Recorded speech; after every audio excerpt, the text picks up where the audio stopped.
dosa karena dosanya syahwat, tapi iblis tidak diampuni dosa karena dosanya adalah sombong. Berarti dosa yang paling tinggi bukan dari nilai syahwat, tapi dosa paling tinggi nilai daripada sombong. Iblis pinter tahajud, iblis ahli masjid, iblis pinter, iblis hebat, iblis mampu baca Quran, ditalar.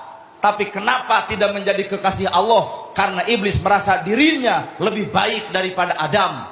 Urang pak tahajud ente, baca Quran boro-boro, ke masjid jarang, ari sombong ti bareto. No jadi pertanyaan, boa-boa iblis guguruti urang. Bener pak?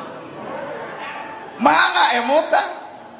Nabi Adam makan buah huldi karena syahwat, nafsu, menginginkan keabadian, kagoda kunungaran iblis. Tapi ketika Nabi Adam mengatakan Robbana